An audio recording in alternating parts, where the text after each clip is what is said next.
Donc là, aujourd'hui, on va faire un mélange de chassidoute, donc Chabad, on va dire, de, donc d'abstrait et de très concret. D'accord. Alors, donc la question, comme on l'a dit, c'est le couple d'après la chassidoute. Donc on va poser plusieurs questions euh, qui vont être en fait chaque question va apporter quelque chose de plus sur le mariage. Alors la première question, euh, c'est donc, qu'est-ce que Dieu a fait au tout début quand il a créé le monde? Donc la première action que Dieu a fait quand il a créé le monde. Euh, donc la deuxième question, euh, quel est le message, quel est le message, quelle est la symbolique de Imrina Achotiat, le Ma'an Yitav Li Ba'avorer. La fameuse phrase qu'Abraham dit à Sarah quand il descend, quand il fuit, quand il quitte l'Égypte, Israël, pardon, au moment de la famine, qu'il lui dit que tu es ma sœur, pour qu'on me fasse du bien. D'accord, bon, il y a l'histoire, il y a les questions des Méfarchim, mais quel est le message, on va dire, chassidique, d'après le Sod, cette phrase- de cette phrase-là pour nous? L'Imrina Achotiat, c'est en référence à Abraham. Ouais, Abraham, par rapport à qui dit ça à Sarah, il dit que tu es ma sœur. Ok. Ensuite, alors, le troisième question, c'est quelle différence il y a entre une relation fraternelle et une relation amoureuse, couple, on va dire. Quelle est la différence entre l'amour d'un frère, des frères, et l'amour d'un homme et d'une femme?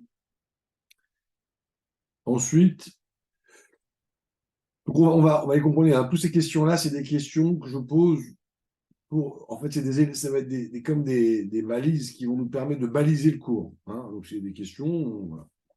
Ensuite, il y a deux phrases dans le Tanakh de Shlomo Ameler qui dit Umatsa ani mar minamavet Aïcha, et j'ai trouvé moi plus amer que la mort à la fin.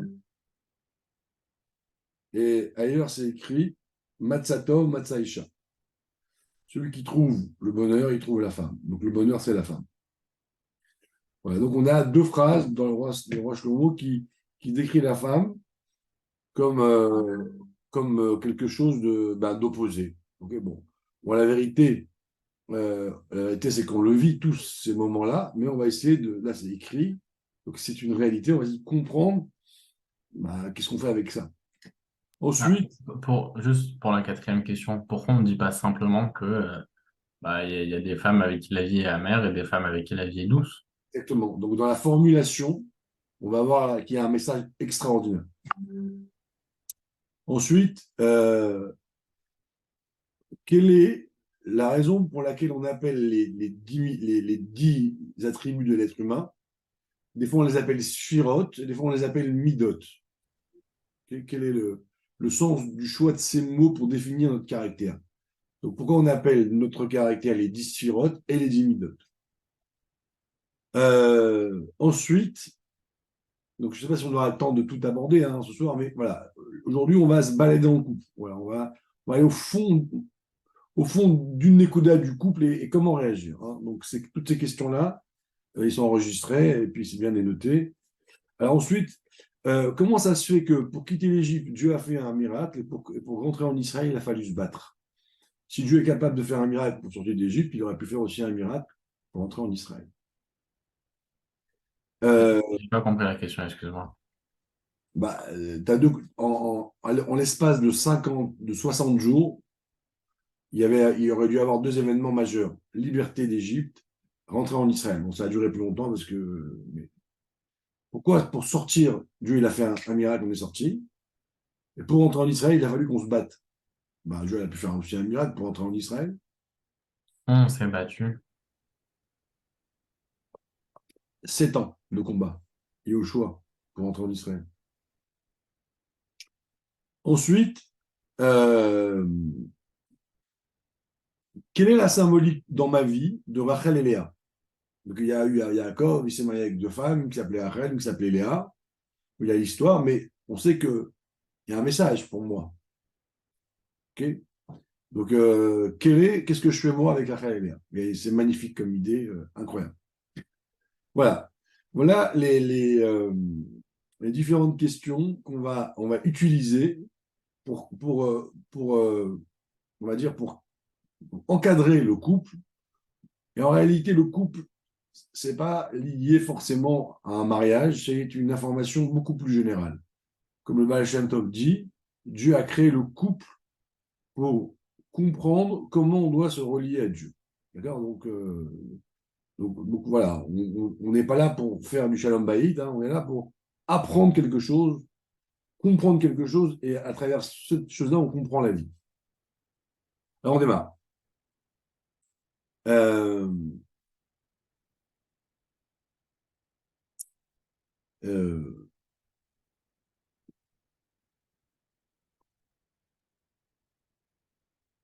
Comment dire? Je vais le dire volontairement un peu brutal.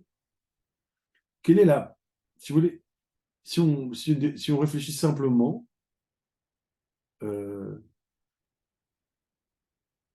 la vie, elle peut très vite être angoissante. Parce que tu es là, tu viens sur Terre, tu vis allez, entre 70 ans et 100 ans, et tu meurs. Donc, tu vois, c'est très court en fait comme temps. Alors nous, on est là, on a l'impression qu'on est en train de faire de grandes choses, mais bon, en réalité, par rapport à l'espace-temps, bon, entre la naissance et la vieillesse, le temps réellement où tu existes vraiment, c'est pas très long. Donc c'est important de comprendre qu'est-ce que je viens faire ici, quoi. Quel est mon rôle, mon vrai rôle sur Terre. Ok. Sinon, on va se perdre dans des détails, dans des petites choses. Et quand on se perd dans des petites choses, très vite, on rentre dans des fausses directions et dans des peurs des peurs, des angoisses, des dépressions, parce qu'en fait, on ne s'est pas bien positionné. Voilà, donc en réalité, on va comprendre ici, bon, là, on l'a souvent abordé, hein, mais quel est, quel est mon rôle? Alors, Dieu, la première chose qu'il a fait pour créer le monde, il a fait le Makom Panouï. Il s'est fait abstraction de lui, et on va revenir dessus sur cette idée-là. Ensuite, il a envoyé, donc Dieu il a fait un vide de lui. Dans ce vide de lui, il a envoyé un rayon. Ce rayon, on appelle le cave, il l'a voilé, globalement à 4 reprises. Et ensuite, il a créé le Olam, le Elem, le monde. Ça veut dire quelque chose qui ne voit pas Dieu. Et la dualité, Elohim, hein, donc toujours deux, donc le plus, le moins, le froid, le chaud, le bien, le mal, l'homme, la femme. Et le Teva, la nature, qui est les règles que Dieu a mis, mais qui est noyée, comme l'on a souvent dit. Le mot nature vient du mot noyer. Voilà. Ça, c'est ce que Dieu a fait. Et ce que Dieu il veut, c'est qu'on retourne vers lui. Donc Dieu, il te dit, va, vie, deviens, et toi, tu dois revenir. Ça, on l'a vu souvent. Et en réalité, ça s'appelle un mariage. Ça, c'est le mariage entre nous et Dieu. Donc, le problème, c'est que dans cette création que je simplifiais, hein, donc en vérité, ma vie sur Terre, je vis 70 ans.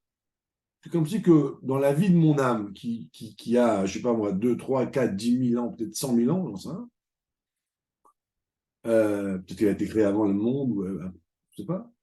En réalité, ma vie à moi est une étape, est une épreuve qui dure 70 ans, qui est beaucoup, mais qui n'est pas grand-chose par rapport à la vie de mon âme.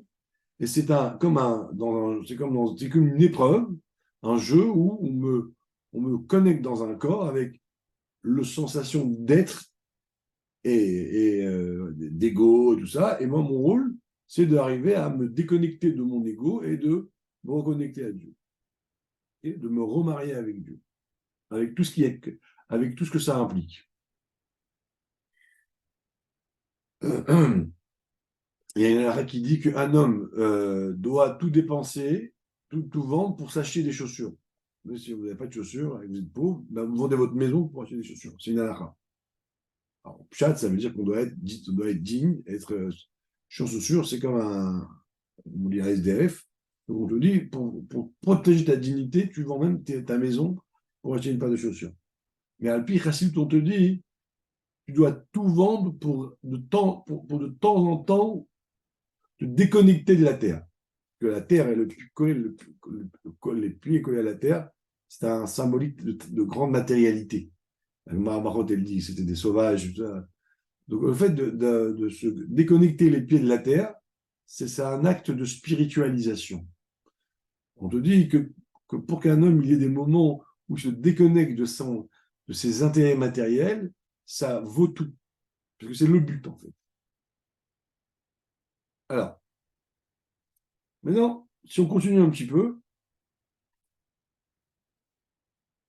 dans ce cataclysme que Dieu a créé en nous créant, parce qu'il s'est séparé de lui, en dehors du fait qu'il nous a séparés de lui, il nous a séparés de nous. David, Safran, ben, là-haut, tu avais une âme, il y a eu deux David Safran, une qui a été dans David Safran et une qui a été dans ta femme. Ouais. Sérieux? Oui, J'avais jamais vu les choses comme ça. ça s'appelle une âme sœur. Ok. Voilà. L'âme de ta femme, c'est la moitié de ton âme. Et donc en vérité, si vous voulez, Dieu, il s'est séparé de nous, il nous dit revenez, mais en fait, en se séparant de nous, il nous a séparés de nous-mêmes. Donc, voilà. Donc, si vous voulez, euh, notre problématique, c'est que Dieu euh, nous a pris en tant qu'âme là-haut, on était une âme dans le monde de Tahor, c'est-à-dire c'était le mot Tahor, c'est translucide. Et voilà, il y a la Neshama, elle est proche de Dieu, elle est tranquille, elle est épanouie dans tous les sens du terme. Et tout d'un coup, il y a un déchirement, d'accord? Il y a un déchirement. Dieu il nous déracine de notre source et il nous déracine de nous-mêmes. C'est un déchirement des deux côtés et il nous jette à terre. Et là, on est traumatisé. C'est le traumatisme de l'âme. Et en arrivant en bas, on se prend un coup en plus, ici, là, et on ne sait même plus qui on est, à total. Et là, on a en nous, d'un côté, comment dire, l'attraction terrestre, donc l'ego, les plaisirs, les défauts, tout ça, qui sont le fruit de mon atterrissage un peu violent. Et au fond de moi, il y a quelque chose qui désire retourner vers Dieu et qui veut retourner vers moi. Ça s'appelle l'amour, le désir de se marier. Donc, il y a le désir de se marier, ça c'est, on va dire, on pourrait dire ça, on en est conscient intuitivement. Il y a l'obsession de se marier, mais en fait, c'est pas de se marier, c'est l'obsession de se retrouver. Mais c'est ça le mariage. Et de temps en temps, quand il y a des petites route de doucha, des petits réveils, donc tout d'un coup, Dieu il nous manque, comme un peu ce qu'on vit en ce moment par rapport à Israël. Et en fait, le rôle d'un homme, c'est de retrouver ces morceaux de lui. Même un enfant, c'est un morceau de moi, tu vois, à l'extérieur de moi, pareil un frère et soeur, tout ça. Donc, en vérité, toute la vie, même des amis, souvent, voilà, l'amitié, tout ça, c'est des retrouvailles. Quand je mange aussi, je récupère des étincelles divines dans la matière, etc.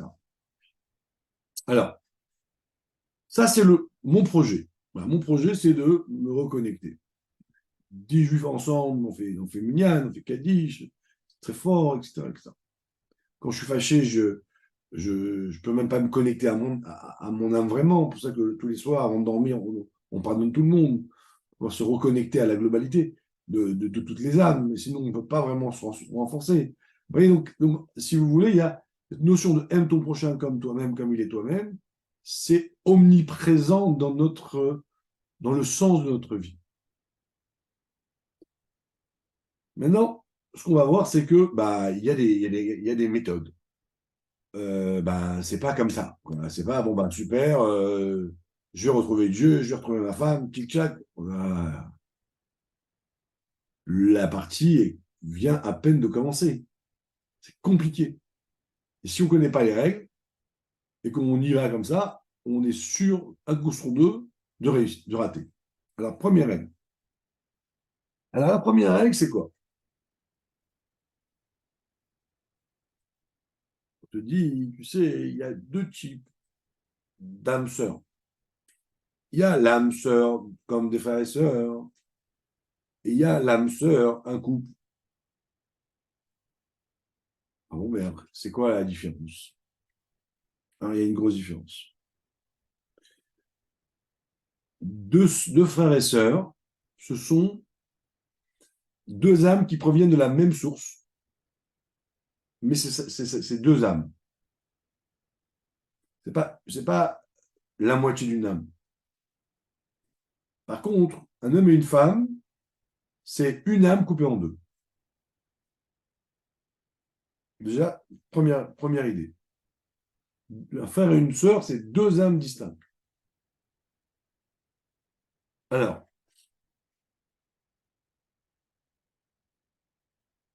d'un côté, il y a un plus, il y a une supériorité dans l'amour fraternel, c'est que je ne peux jamais me séparer de mon frère.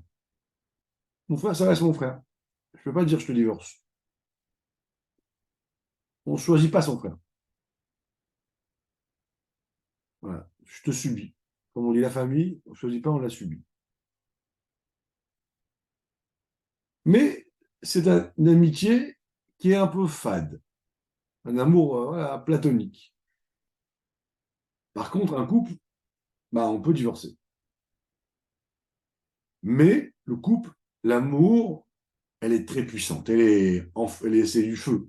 La frère et la sœur, c'est de l'eau, comme de l'eau. Avak et Maïm. Le couple, c'est passionnel. C'est comme c'est une âme qui a été coupée en deux, en fait, et donc il lui manque quelque chose. Donc en réalité, ce manque-là, il m'obsessionne et je suis attiré par ce qui me manque. Donc quand je suis en manque, je suis passionné. Avak et Rishpesh. Mais la faiblesse, c'est que on peut divorcer.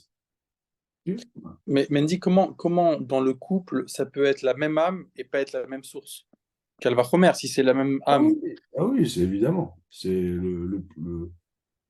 comment on dit, ce qu'il y a dans, c'est la même source, ça c'est évident, on n'en parle même pas. Mais alors, c'est quoi le chidouche par rapport à frère et sœur? Le frère et sœur, c'est que le frère et sœur, c'est pas la moitié d'une âme. Ah, d'accord. Tu vois, la Mishnah, dans celui-là, il y a les deux, dans celui-là, il n'y a qu'un seul. Pour moi, il y a un truc que je comprends pas. Tu dis que Ouais. frère et sœur, c'est la même âme. Donc, ils peuvent jamais divorcer, il y aura toujours un lien.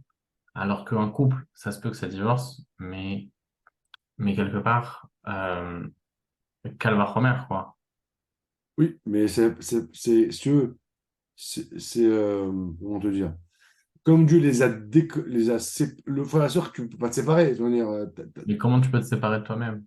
parce que le Khatrila, c'est pas toi qui t'es séparé. C'est Dieu qui t'a séparé. Tu vois. Donc toi, tu peux te recoller ou rester comme Dieu t'a créé. Ah,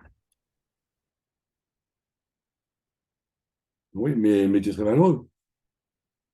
À tel point qu'il y a une misère de reprendre, de se remarier. Donc, c'est-à-dire que Dieu, il a créé un libre arbitre anormal, on va dire. Si on pourrait dire ça, si on veut dire anormal. Il a pris une âme, il l'a coupé en deux, il l'a mis en bas. C'est pas toi qui l'as coupé en deux, c'est Dieu. Alors, euh,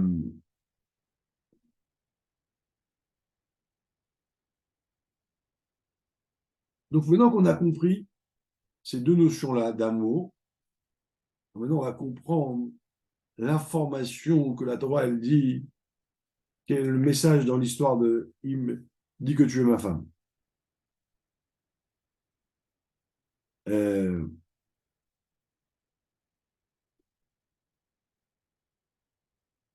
alors juste, hein, on l'a déjà dit, hein, c'est important de le répéter, à tel point l'homme et la femme font un, c'est que on n'est pas appelé Adam tant qu'on n'est pas marié.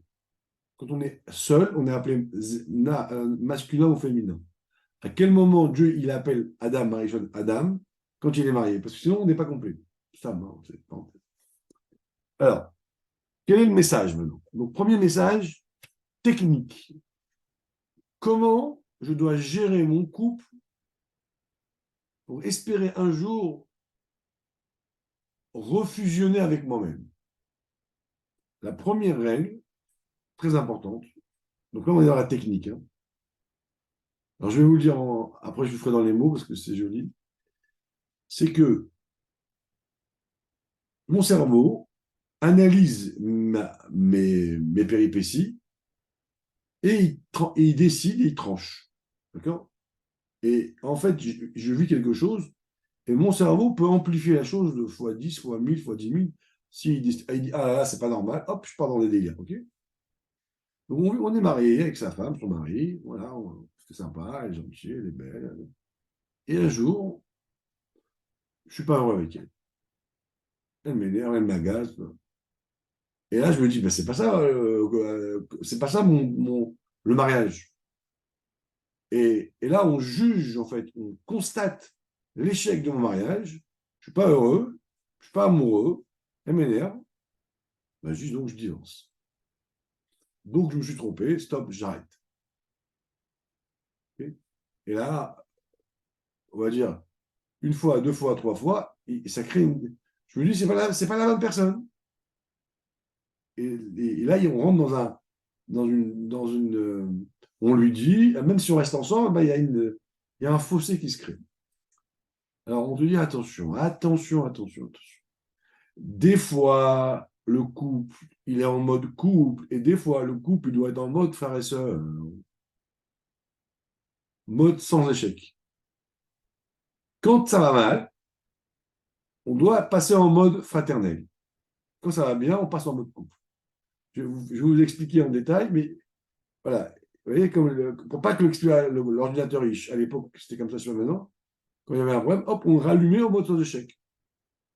Et on enlevait une grosse partie des trucs, des fonctions, et l'ordinateur, il pouvait se rallumer, et là, on pouvait tenir la route. J'ai un voilier de 15 mètres, pour profiter de la mer, machin, quand le vent il pousse, ça va vite. Quand il y a une tempête, hop, c'est plus un voilier, c'est un bout de bois. Ah, pourquoi le divorce existe alors? Hein? Pourquoi le divorce existe? Et pourquoi il y a une date de se remarier? Oui, mais ça ne change pas la question. Je ne comprends pas ta question. Que tu dois te battre pour réussir.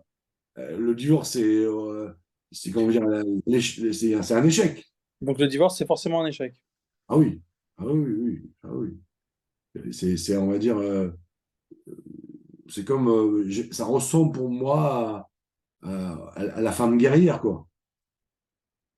Le rabbi, tu vois, le rabbi dit que on te laisse toujours le choix, comme il y avait la manne, mais pourtant, il y avait des pieux pour quand tu allais aux toilettes. Alors on te dit, mais ils n'allaient pas aux toilettes, ils mangeaient de la manne. Alors on te dit, s'ils voulaient, ils pouvaient manger de la viande des voisins là-bas, mais tellement que c'était pas, comment dire, le khatrila, qu'il n'y avait même pas de loi comment tuer les bêtes. Parce que normalement, tu manges de la manne dans le désert. Ah, tu veux manger de la viande, on te laisse. Là. Et quand tu manges de la viande, il y a des déchets, donc il faut un pieu pour aller aux toilettes, parce que là-bas, il n'y avait pas de déchets. Mais il n'y a pas la hot shrita.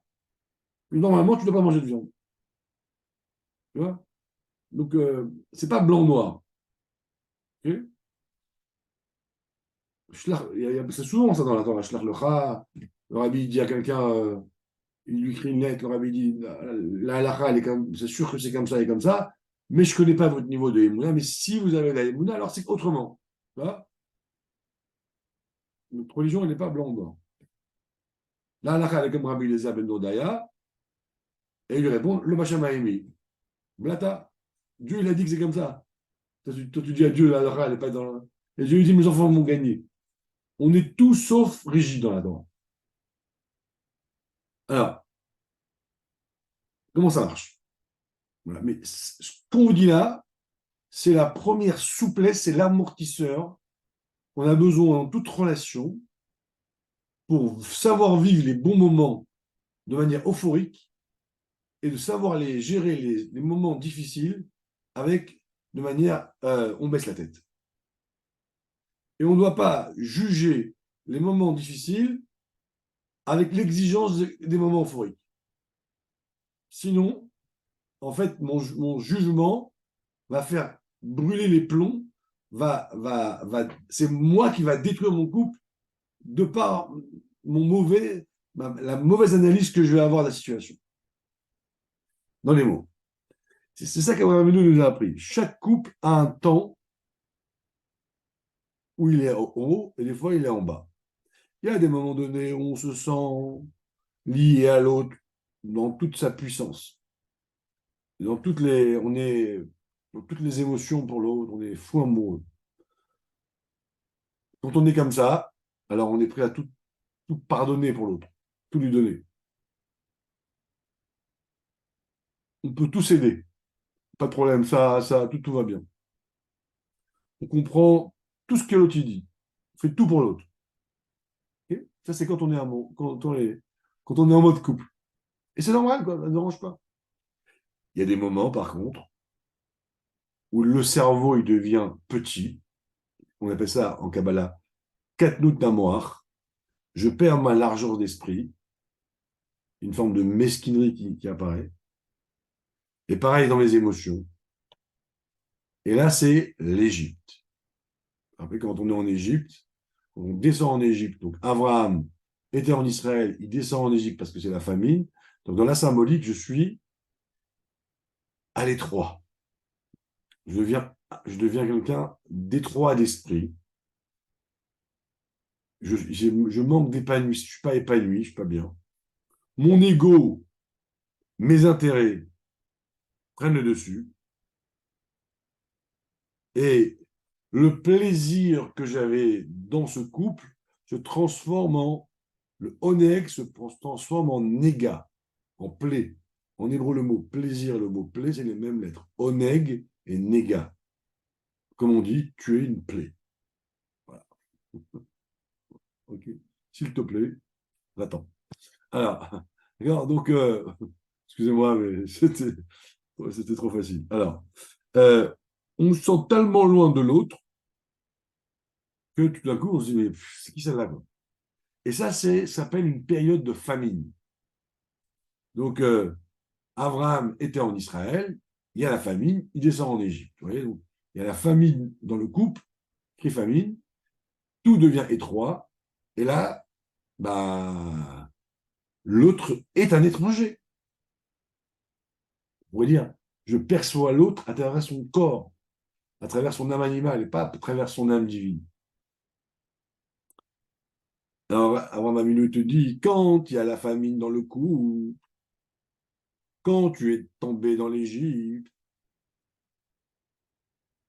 euh, et là, tu sens plus le romantisme, l'amour, la poésie du couple. Quand ton ego t'a ravagé et que tes désirs, ton âme animale prennent le dessus, okay, quand tu sens que ton cœur est bouché, que voilà, il n'y a plus de sensation, que tout tourne autour de toi, il te faut tel whisky, je sais pas moi, tel repas, tu deviens exigeant. Et si l'autre ne se comporte pas comme toi tu veux, comme toi tu attends, alors tu coupes les liens, tu boudes. Quand tu es de bonne humeur, alors tout va bien, mais quand tu es de mauvaise humeur, à ce moment-là, boum, tu fais l'égoïste, quoi. Et quand tout n'est pas comme tu veux toi, alors bah là, tu n'es pas d'accord, tu braques. Alors là, on te dit, mets-toi en mode frère et sœur. Il faut prendre acte de ton état, d'accord? Peu importe qui a raison, qui a tort. Mais là, on se met en mode frère et sœur. Ça veut dire quoi? Ça veut dire que tu cherches plus la sensation de plaisir, mais tu te dis, je suis lié à elle pour le meilleur et pour le pire, même si c'est pas dans la Touba, et qu'il n'y a pas de sujet de divorce. Vous voyez, on est comme deux frères et sœurs. Et on est dans un amour platonique pour l'instant. On a conscience que c'est un temps, et ce temps-là, on va se mettre en mode échec pour pas griller, pour pas amplifier, pour ne pas comment dire, figer le moment en disant voilà, c'est ça. Non, c'est pas ça. C'est un moment. La tempête, c'est pas la vie. Vous voyez, les épreuves, c'est pas la vie, c'est des moments. Donc là, on met la tête sous l'eau, on baisse les voiles et on supporte la tempête. Il y a des vagues, on a envie de vomir, il y a un truc, il y a de l'eau, c'est mouillé. C'est un moment. Donc, Kesher chez l'Otalouille, Bergachat à lèvres, un lien qui n'est pas dépendant de mes émotions, de mes ressentis, mais un lien essentiel. C'est ça, la relation fraternelle. D'après ce que tu décris, que ça, il faut passer dans ce mode-là. Si on sent la famine, est-ce que ça veut dire que, idéalement, quelqu'un qui se travaille en permanence, qui fait l'effort de ne pas se concentrer tout le temps sur ses plaisirs, etc., il a jamais besoin de ça parce qu'il est jamais en mode famine? Je ne sais pas, c'est pas écrit, mais je pense que, a priori, il y a toujours tu veux, il y a comme la Nida, tu vois. Donc, on voit bien qu'il y a des cycles. Donc, il y en a que c'est très fort, d'autres moins fort, mais je pense que tout le monde a ces moments-là, tu vois, où j'ai besoin de me recentrer un petit peu. Mais en général, les couples, ils ont des moments très souvent très très forts de tempête.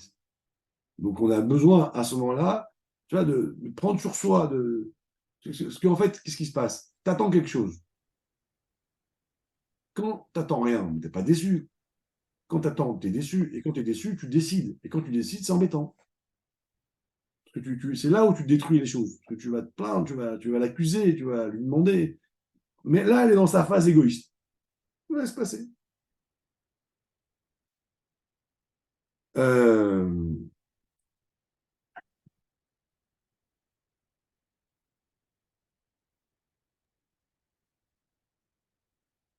Et il dit un mot, et il dit très souvent, cet état-là, hein, il dit ça en passant, c'est pas forcément la faute de l'autre, c'est souvent ta faute à toi.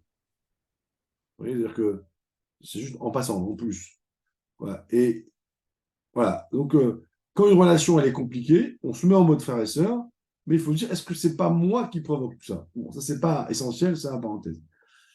Alors, ce que je vous dis là, c'est vrai pour le couple, mais c'est vrai pour toutes les formes de relations. Hein. Dans l'amitié, des fois, vous appelez un copain, il ne répond pas, deux fois, trois fois, ben, vous pouvez vous fâcher, ou vous pouvez vous dire, bon, ben, il est peut-être préoccupé par d'autres choses.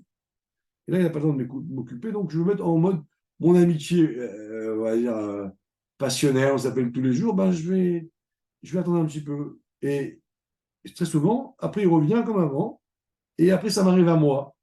Quand je suis débordé, etc., il m'appelle, c'est pas que je l'oublie, je vais le rappeler, et puis je suis tellement occupé par mes soucis que je l'oublie. Et 3 jours après, je dis, oh mince, mais c'est pas volontaire. Donc là, vous voyez, on dit, ah, c'était pareil. OK? Donc, c'est un modèle. Euh, ce qu'on vient d'expliquer, c'est exactement pareil avec Dieu. On voit dans Shirachirim que Dieu nous appelle sa bien-aimée, Koldo Didofé, etc. Et à un moment donné, c'est marqué Pitrili Achoti Rayati. À un moment donné, il nous appelle sa sœur. On dit, on est ton amoureuse ou ta sœur? Vous voyez? Alors c'est pareil. Exactement la même chose. Donc tu vois, ça répond un petit peu à ta question. Des fois, on prie, on étudie Chassidou. Bon, Chassidou, en général, c'est un peu de la triche, parce que un petit marmar bien fait, en général, y a pas, c'est toujours réussi. Mais voilà, des fois, on ressent Dieu, on est amoureux de Dieu, des fois moins. On ressent rien. Là, on se dit, mais c'est quoi cette religion, cette hypocrisie, etc. Alors, quand tu sens que il n'y a plus de plaisir spirituellement, que tout devient fade, que la religion n'a plus de sens, alors tu dis, ah, attention. Alors là, c'est encore plus fort. Tu n'as pas le choix d'être relié à Dieu. Point. Il y a un moment, c'est un passage, et demain, ça ira mieux. Vous voyez? Il ne faut pas se focaliser sur, comment dire, un mot plus fort, pas sacraliser, bon, il y a un mot plus fort. Hein. Voilà, se bloquer sur le moment qu'il y a là. Donc, ce qu'on a expliqué pour le couple, on peut l'expliquer pour Dieu. Voilà, ça s'appelle l'outil de base. Mode 1, mode 2, très important. Hein, voilà. Dans toutes les relations, hein. Relation euphorique, relation platonique. Et moi, je dois me dire, je me mets là, je me mets là. Voilà. Et quand je fais ça, je me protège. Si j'essaye d'allumer mon ordinateur, normalement, quand les ressources sont pas bonnes, l'ordinateur, il crame. Vous comprenez? Très important. Deuxième point. Maintenant, un jour, il y avait une conférence, un symposium, avec un rave, un curé et un élève du Dalai Lama. Et à la fin du symposium, il y a une juive qui interpelle le rave en lui disant, on est tous des gens ici qui aimons la spiritualité, et si moi j'aime le Dalai Lama, qu'est-ce qu'il y a de mal si je suis la religion hindoue? Le rave est embêté parce qu'il y avait du monde, tout ça, et à un moment donné, il a une idée de génie. Et il dit, ma grand-mère disait, quand on vous dit qu'un homme est bien, ça ne veut rien dire. Parce qu'il est bien devant tout le monde. Mais si vous voulez savoir s'il est vraiment bien, qu'est-ce qu'on fait, Mendel? On demande à sa femme. Donc, allons demander à la femme du Dalai Lama. Et là, les gens, ils sont offusqués. Ils disent, monsieur le rabbin, vous savez très bien qu'il ne se marie pas. Et là, le Rav, il dit une phrase géniale. Il dit comme ça. Il dit, je cite, parce que il dit, le Dalai Lama, il est entouré de fleurs, de chiens et de chats très gentils. Il n'a personne qui vient lui passer la morale. Pourquoi tu fumes? Pourquoi tu fais ça? Pourquoi tu fais ça? Il n'y a personne le soir qui lui fait Michi Bellard quand il rentre à la maison. David, tu as travaillé, tu es content et tout, tu t'es organisé, tu rentres chez toi, tu vas dire, tu rentres avec un grand sourire à ta femme, tu ouvres la porte et te sautes dessus. Ouais, ça va pas ça, ça va pas ça. Je suis d'accord, mais moi, je n'ai rien fait. Ouais, non, mais c'est pas. Mais il appelle ça Michi Bellard, tu vois. Et bon. Il dit, euh, le Dalai Lama, il vit dans un monde où il n'y a pas de ta'avot, il n'y a pas de désir, il n'y a pas de passion, il n'y a pas de Yetzirah. Okay. Donc, il dit, c'est pas une chorma. C'est pas, en fait, il s'est mis en mode âme, il s'est mis en mode spiritualité. Donc il dit, la raison d'être de la création du monde, c'est d'amener la doucha dans ce monde-là. D'accord? Donc en vérité, et là les gens ils applaudissent. C'est-à-dire qu'il dit, d'ailleurs, il est très bien, mais c'est pas ça le monde, c'est pas ça la vie. Donc si vous voulez, deuxième point du couple, c'est que Dieu il a pris l'âme, il l'a mis dans un corps, donc il a séparé l'âme de Dieu, il a séparé l'âme de sa moitié en mettant l'âme dans deux corps, et soit on peut dire, ah ben moi le corps je ne le compte pas, on te dit non, c'est pas ça. On te dit, il faut que tu ailles te battre avec le corps et tu dois aller le raffiner. Et pour revenir vers Dieu. Et ce combat-là, il est aussi avec ta femme. C'est-à-dire, se marier, le premier mashpia, le premier rave, la première preuve qui te dit est-ce que réellement tu t'es raffiné, c'est est-ce que tu as été capable de transcender la matière. Et quelle matière? Celle de ta femme aussi, pas que la tienne. Et toi, tu peux te mentir à toi-même, mais pas ta femme. Donc quand ta femme, elle te dit mais ça va pas, eh ben, si tu prends sur toi et que tu vas réussir à la transcender, c'est le mot Ezer Kenegdo, une lettre contre toi. Donc en réalité, si vous voulez, le couple, en dehors de tout ce qu'on connaît, c'est ma meilleure référence, ma meilleure jauge, on appelle ça mesure, de savoir est-ce que je suis capable, est-ce que j'ai réussi à transformer mon corps en matière ou pas. Un vieux garçon, c'est quelqu'un qui a des tics, des habitudes. il peut être très gentil, mais il est complètement sclérosé par sa matière. Parce qu'il n'y a pas une femme qui lui tape dessus, qui lui dit change-toi. Voilà, donc ça, c'est le deuxième point. Donc le premier point, c'est savoir changer de mode. Le deuxième point, c'est de comprendre que mon mariage, l'échec ou la réussite de mon mariage, n'est pas un échec ou une réussite, c'est des épreuves que je dois gagner. Quand c'est compliqué, j'ai gagné des points. Quand j'ai perdu des points, et je recommence, je sais que je dois gagner, mais il n'y a pas le choix. C'est fait partie du jeu. Si je t'offre un sudoku tout fait, je me dis, mais pourquoi tu as perdu de l'argent? L'objectif du sudoku, c'est de le faire. L'objectif du couple, c'est de se confronter à cette difficulté pour grandir. Je crois que, messieurs, le temps est arrivé à son terme, donc on n'a fait que la moitié. Il nous manque beaucoup, mais voilà, on fera la suite, si tu veux, la semaine prochaine. C'est quoi la dernière chose que tu as dit, Mendy, la conclusion? La conclusion, c'est que très souvent, on se dit, quand c'est compliqué dans le couple, on dit purée, mince. Pourquoi c'est compliqué? Mais en vérité, non. C'est-à-dire que c'est compliqué. C'est-à-dire que tu aurais pu dire, ah bah, j'aurais pu éviter, tu vois. J'aurais pu comment dire, avoir une femme sympa. Et alors, qu'est-ce qu'ils font les Dalai Lama ou les curés ou les Arabes? Les Arabes, ils en prennent plein, notamment dès qu'une est en bas, ils vont prendre l'autre. Il y a un harem. Les curés et les bouddhistes, ils se sont fait en mode, ah, ils ont tué leur corps. Et ils sont débarrassés des femmes. Nous, on te dit non. Tu dis, mais ça, vous avez rien compris. Dieu, il a mis dans un corps pour que tu te battes contre le corps, tu raffines ton corps et pour revenir vers Dieu. Et c'est là que tu as du mérite. On appelle ça de passer de Taor à Kadosh. Taor, c'est l'état d'âme naturel. Et Kadosh, c'est l'âme que tu as transformée parce qu'elle a mérité sa grandeur. C'est pas le sujet, mais voilà. Donc c'est pareil, ta femme fait partie du combat de la matière pour transcender le corps de ta femme, pour que ton âme et son âme se connectent. Parce que ta femme et toi, ça fait un. Tu vois, et tant que tu t'es pas raffiné, son corps se bagarre avec ton corps. Son âme animale se bagarre avec ton âme animale, comme un chien qui voit un chien dans le miroir et waouh, waouh, tu vois. Donc en vérité, ce qu'il répond le Rav au Dalai Lama, il lui dit, mais c'est un saint qui n'a rien compris. C'est un saint qui est venu sur Terre pour rien. Puisqu'à la place, au lieu de raffiner son corps, au lieu de raffiner sa femme, il a éliminé le combat. C'est comme si demain, je te donne un jeu sur, je sais pas moi, avec 10 niveaux sur Windows, là, je sais pas quoi. Hein. Et toi, qu'est-ce que tu fais? Tu te balades au début de la partie, tu te balades dans les forêts, tu visites le jeu. Et dès que tu vois un ennemi, un monstre que tu dois gagner pour aller plus loin, tu te sauves. Mais qu'est-ce que tu fais? Ah bah, tu dis, je vais pas prendre de risque. Hein. Je me balade dans mon jeu. Un fou. Bah, ta femme, c'est ça. Ta femme, c'est un combat utile. Donc, pas de contrariété, pas de violence, mais c'est comme si ta femme, c'est comme si c'est fait partie d'un jeu et il faut que tu la gagnes. Il faut gagner ta femme, pas gagner. La gagner, il faut la conquérir. C'est pareil avec les enfants? Tout à fait. Bien sûr. Avec tout le monde. Avec les copains, avec les collègues, avec les patrons, avec tout le monde.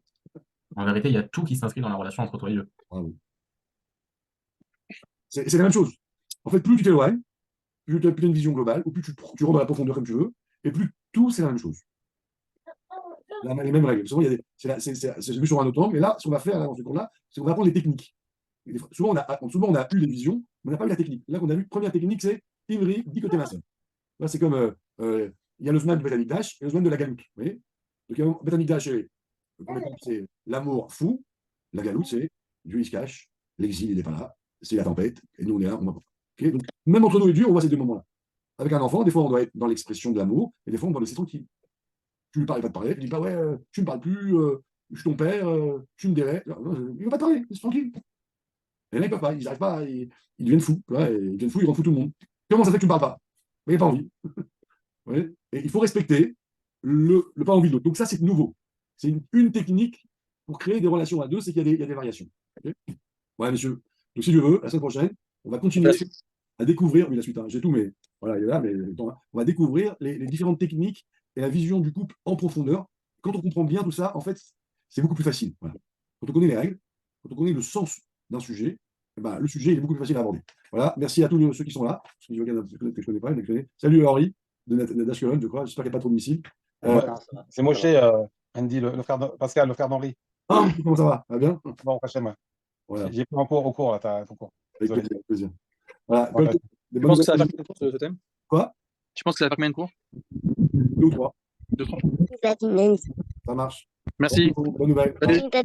Au revoir. Que je connais pas, que je connais. Salut Henri d'Ashkelon, je crois. J'espère qu'il n'y a pas trop de missiles. C'est Moshe, Andy, le frère de Pascal, le frère d'Henri. Ah, comment ça va? Va bien? Bon, Hachem. Voilà. J'ai pris au cours, là, t'as ton cours. Désolé. Avec plaisir. Voilà. Ouais, tu penses que ça va faire combien de cours ce thème? Quoi? Tu penses que ça va faire combien de cours? 2 ou 3. 2, 3. Ça marche. Merci. Bonne nouvelle. Salut. Au revoir.